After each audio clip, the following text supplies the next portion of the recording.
चलो बच्चों, आप सबको पता है बच्चों, आप लोग मोटिवेशन तो डेली लेते हो, है ना? क्लास में भी लेते हो, असेंबली में लेते हो, ठीक है। और उस मोटिवेशन के बेसिस पे आप बहुत अच्छा लाइफ में अपनी कुछ सक्सेस भी हासिल कर लोगे, जिसको जिस पोस्ट पे जाना है उस पोस्ट पे भी चल जाओगे, ठीक है। आपको मतलब आपके जो भी गोल्स है, मतलब आप पढ़ाई भी, हार्ड वर्क सब कुछ करके आप अपनी एक ऊंची पोस्ट पे भी पहुंच जाओगे, है ना?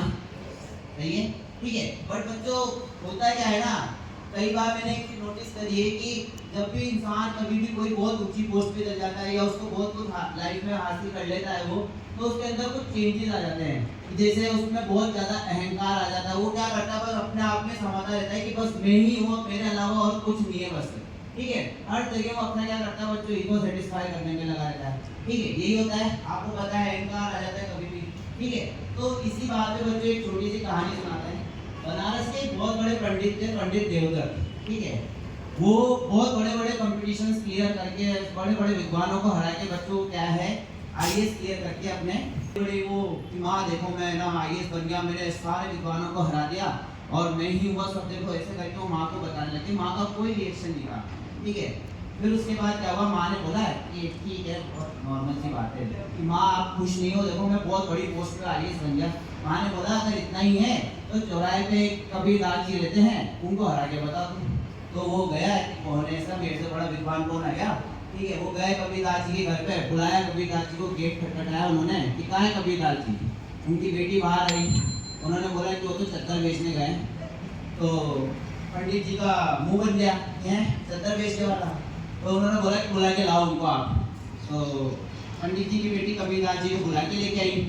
तो फिर उसके बाद कबीरदास जी आए, तो उन्होंने बोला पंडित जी ने कि मैं आईएएस हूँ इस बैच का, ठीक है, ये मेरा सर्टिफिकेट है, ये लो, और मैं तुम्हारे से स्पर्धा करना चाहता हूँ, कंपटीशन करना चाहता हूँ। तो उस टाइम पे क्या होता था बच्चों, आपको पता था कि लोअर कास्ट वालों को क्या होता है, पढ़ने का अधिकार नहीं था उस टाइम पे, ठीक है। तो कबीरदास जी बोले कि भाई साहब आप किसी बात कर लो, मैं अनपढ़ आदमी, मैं कैसा आपसे स्पर्धा कर सकता हूँ, मेरे को तो शिक्षा का अधिकार ही नहीं है मेरे को तो, ठीक है। तो कबीरदास जी बोले कि तुम हार मानते हो, मतलब ओ सॉरी पंडित जी बोले कि तुम हार मानते हो, कि हाँ मैं हार मानता हूँ। माँ के पास गए पंडित जी, बोले कि ना कि माँ हो आपके किसके पास भेज दो, उसने तो मेरे सामने जाके घुटने टेक के हार मान ली उसने तो मेरे सामने, ठीक है। माँ ने बोला मैं नहीं मानती, तुम लिख के लेके आओ। फिर वापिस से गए पंडित जी कबीरदास जी के पास कि लिख के दो आप मेरे को कि आपने हार मान ली। कबीरदास जी बोले यार भाई साहब तुम्हारे दिमाग की स्थिति ठीक नहीं लगी मेरे को, ठीक है। अभी तो बताया कि मैं अनपढ़ आदमी हूँ, मैं लिख भी नहीं सकता, ये एक काम करो तुम लिख दो। कि पंडित जी ने लिखा, अब ध्यान से सुनना ये चीज बच्चों, पंडित जी ने क्या लिखा पेपर पे कि मैं कबीरदास जी, ठीक है, पंडित देवदत्त से हार गया। उन्होंने अंगूठा लगा दिया। अब वो गए माँ के पास, माँ ये देखो। तो माँ ने बोला, माँ हंसने लगी जोर जोर से, मेरे को तो पता था तू हारेगा। कि क्यों, कि तुमने तो लिखा है यहाँ पे कि मैं पंडित देवदत्त कबीरदास जी से हार गया। वो पेपर लिया उन्होंने, सही में ऐसा लिखा हुआ था पेपर में, ठीक है। वो वापिस से कबीरदास जी के पास गए। कबीरदास जी के पास जाने के बाद उन्होंने बोला कि तुम मैंने वापस लिख के दो, ये मतलब वापस से अंगूठा लगा। कबीरदास जी इरिटेट हो गए, बोलता था क्या तुम्हारे को जो भी करना फटाफट से करो, धंधे का टाइम खोटी हो रहा, बोलता था ज्यादा बेचने जाना मेरे को तो, ठीक है। अब हुआ क्या बच्चों, 15-20 पेपरों पे उन्होंने लिखा कि अंगूठा लगा लिया। फिर गए माँ के पास, माँ ये देखो। फिर वापिस से पेपर तो वही सेम चीज लिखी हुई मिली कि मैं पंडित देवदत्त कबीरदास जी से हार गया, मैं पंडित देवदत्त कबीरदास जी से हार गया। मामला बहुत ज्यादा पेचीदा होता गया। मामला गया, उस टाइम पे क्या दिल्ली सल्तनत का राज था, मामला गया दिल्ली सुल्तान के पास, ठीक है। सुल्तान ने बोला कि भाई साहब ये पंडित तो है ना, ये कबीरदास जी क्या है, जादू टोना जानता है, तो ये मेरी जो लिखा उसका उल्टा कर देता है, ठीक है। तो उसके बाद क्या हुआ बच्चों, दिल्ली सुल्तान ने बोला कि अभी मेरे सामने लिखो तुम। वापिस से पंडित जी लिखने लगे, मैं पंडित देवदत्त कबीरदास जी से हार गया।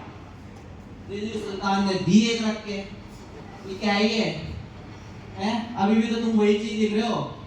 फिर उनकी माँ ने उनको अकेले में बुला के समझाया, देख बेटा पंडित, तेरे पर कुछ भी नहीं है, तेरे पर तेरी पोस्ट का, तेरे उसका अहंकार आ चुका है अब, ठीक है। वो पर्दा तेरी आंखों के सामने आ चुका है, तो तेरे को कुछ भी आगे करने नहीं दे रहा, तेरे को आगे बढ़ने नहीं दे रहा। वो आ रही बात समझ में? तो बच्चों हमारे को इस कहानी से क्या सीख मिली?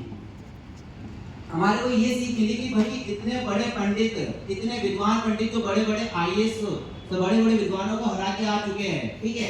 वो सिर्फ अपने अहंकार की वजह से एक अनपढ़ कबीर से हार गए। आया ना? ठीक है। तो बच्चों बस मैं आपसे इतना सा बोलना चाहता हूँ, आप कितनी भी ऊंची पोस्ट पे चल जाए, कितना भी कुछ हासिल कर ले अपनी लाइफ में, आपको अपने अंदर वो अहंकार वाली फीलिंग नहीं लेके आनी।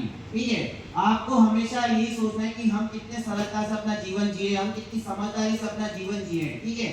हमारे को कभी किसी को लो फील नहीं कराना, हमारे को कभी किसी को हर्ट नहीं करना हमारी लाइफ में। आ रही बात समझ में? बोलो भाई, क्लियर है? ठीक है। तो यही सब चीजें क्या करती है बच्चों, हमारे को आगे जाके बहुत बड़ा इंसान बनाती है, राजा बनाती है। ठीक है। मोदी जी को देखा है आप लोगों ने, क्या है उनके पास शिक्षा, ठीक है, बट उनकी समझदारी, उनकी सरलता आज उनको कितना बड़ा विद्वान बना के लेके गई है।